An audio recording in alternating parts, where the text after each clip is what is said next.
everyone, so today we're looking at box plots. So again, this is from half term 2. So before we actually go on to box plots, we've got to do a bit of sort of prerequisite topic. We're going to look at quartiles, which is kind of like a subtopic of median, so similar to what we did with averages last week. So here we've got 11 salaries from people working at a company. So we can see we've got two different ways we could work out the average salary. We could either use the mean. So the advantage of that, which we saw last week, is that it takes all the values into account. The disadvantage, we can see that it's 49,000. That's higher than 9 out of these people's salaries. So you can see it's not necessarily that representative. Whereas if we use the median, this is the middle value, and we can see that that's more of an accurate representation. So the disadvantage of this, though, it only uses one value. It doesn't really use the sort of any of the other values apart from just the middle one. So to measure the spread of the data, so kind of like the difference between the lower and the higher end, the usual one that we do is the range. So we can see here we've got a range of 168, which is really big for how spread out the actual data is. Because if we look, a lot of the employees are kind of in the 25 to 30-ish kind of area, whereas our range is 168,000, which is much bigger than that. So it's not necessarily the best indicator, and the reason for that is because we've got one at the top that's way above, and that's pulling the range much higher than it should be, really. So what we're going to look at today, the reason why we're going over this again, is because we're introducing the interquartile range. So this is the range from the first quarter to the last quarter. So it's kind of the middle half of the people. What is the difference between the lowest and the highest of the middle 50% of people? So the good thing about this is it cuts off the kind of outside data, so the people on the edges, so the two extremes, the really low and the really high, which can give us more of a representation of the actual main bulk of the data. Okay, so let's say that we've lined up everyone in the school in order of height. The median would be the middle person. So 50% of the school would have a lower height than that, 50% would have a higher. So the median is good for finding the exact middle of the data. So the height of the person 25% along the line, this is what we call the lower quartile. So quartiles from, it's like quarter, so it's split into 4, that's why it's 25%. And there's also the upper quartile is the person 75% of the way along. And we're going to need to know this for what we're doing today, the box plots.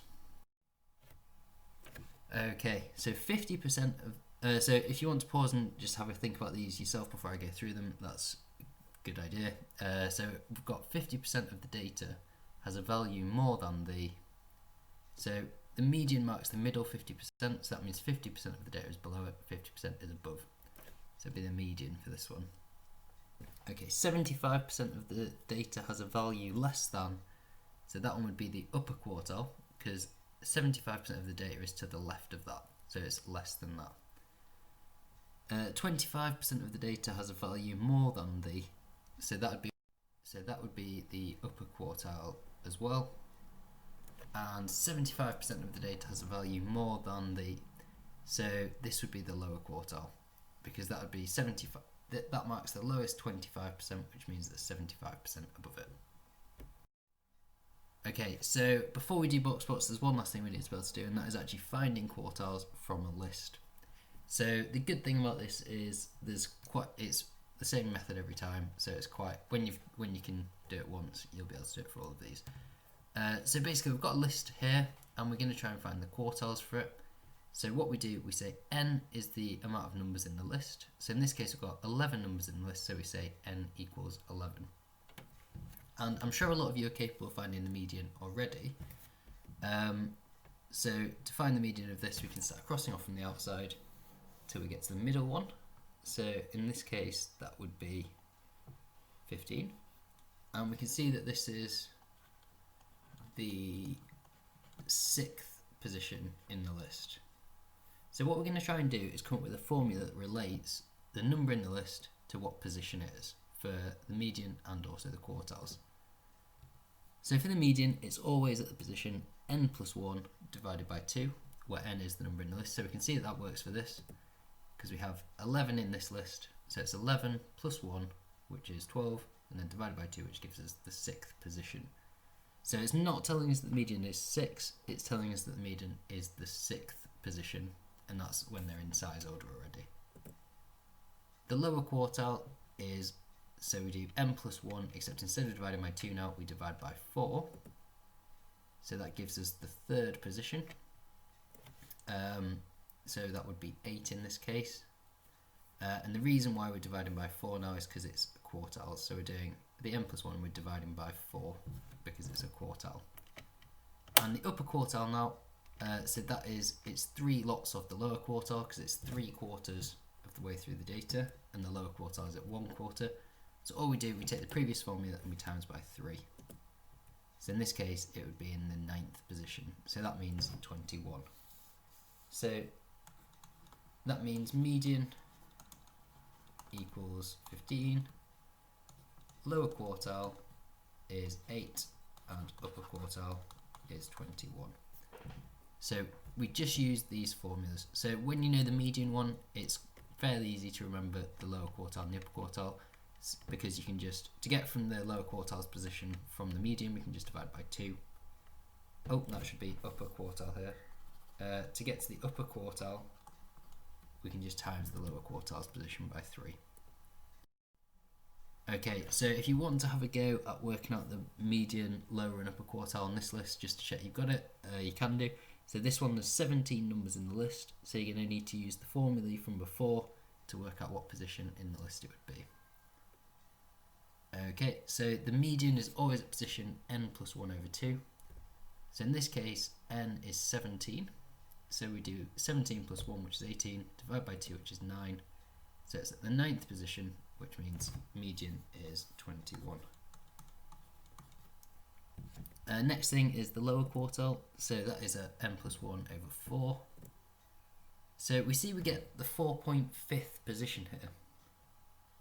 So there isn't actually a 4.5th position. So what we need to do is we go to the 4th position and the 5th position, and we find the one that is halfway between that. So then, like when you end up with two numbers in the middle, when you're trying to find the median, you do the number halfway between them. So in this case, that would be 10. So the lower quartile is 10. And last one, so upper quartile, we just times the position of the lower quartile by 3, which gives us the 13.5th position. So we've got 35 and 35, so that just means that the upper quartile is 35, because halfway between 35 and 35 is just 35. So that's how we find quartiles from a list, and you'll need to be able to do this to do the box plot exercise. Okay, so box plots are a way of representing data, so they're really useful for showing so as well as the range, they also show the interquartile range really nicely, and they show all the quartiles and the median really well. So with this, the bits you'll quite often have to start with a list and work out these things, but with this one we're just given the kind of data overview already. So we're given the minimum already, so that we draw that on. So we've got a minimum of 3, so that goes there. We have a lower quartile of 15, so we've drawn that on, and we draw a line connecting those. We draw the median on as well, and the upper quartile, and when we've done that, we draw this box. So this is why it's called a box plot. And the last thing to do is draw in the maximum, which is 27. So in this, we've got kind of the box bit in the middle and the whiskers on the outside. So with the outside bits, this represents the lowest 25%, the highest 25% of the data, and the box in the middle, that represents the middle 50%.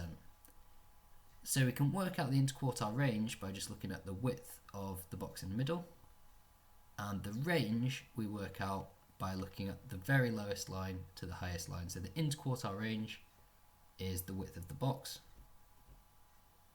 and the overall range, we just go from the very bottom to the very top. Okay, so a couple of true or false things to think about. So the right box represents more people than the left box? So have a think about that. Okay, so you can pause the video if you want a little bit of extra time, but the right box actually does not represent more people than the left box. So although the box is bigger, it's still measured, it's still just 25% of the people. So kind of each section of these represents 25% of the people. So there's this section here, that's 25% of the data. There's this section, that's 25%. This section is 25%, and this section is 25%. So when I'm saying that, what I'm meaning is that is 25% of the people are in that range, but they might be more spread out, and that would be why you'd have a wider section there, or they might be less spread out, which would be why it would be a kind of...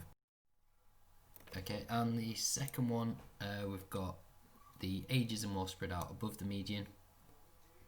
So we can see the median line is the middle line here.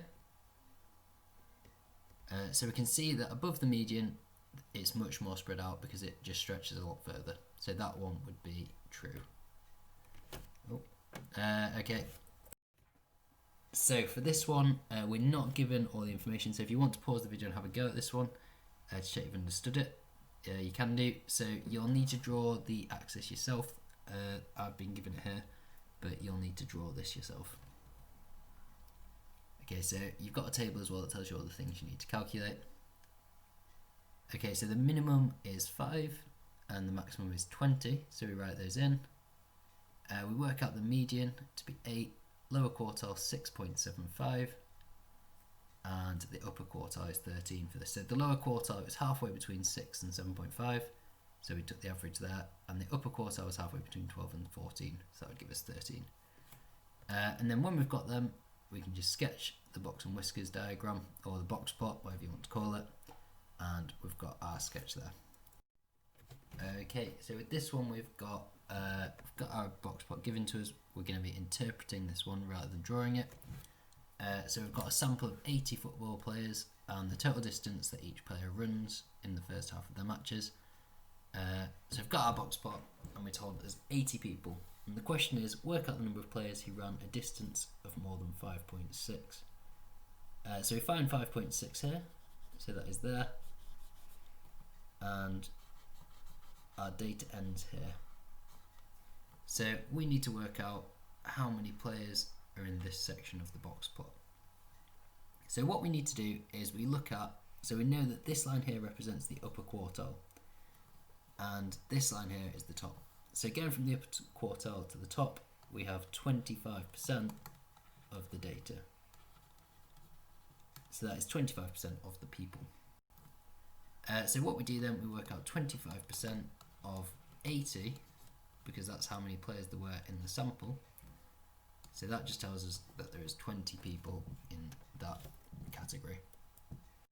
Okay, so we've seen drawing box plots, we've seen kind of a bit of interpreting box plots, but we've got one last thing we need to be able to do, and that is comparing two different box plots. So you might get two box plots like this, one saying Croydon, one saying Kingston, with the prices of houses in those areas. So what you need to do is kind of break this down into, there'll normally be a couple of marks. One is for comparing some form of range, so either the full range or the interquartile range, and the other mark would be for comparing the lower quartile, median or upper quartile. I think your safest bet is generally to compare the median, because I think with some mark schemes you have to use an average rather than a quartile. So for one mark you would compare one of the ranges, so you could say either the interquartile range of house prices in Kingston is greater than Croydon,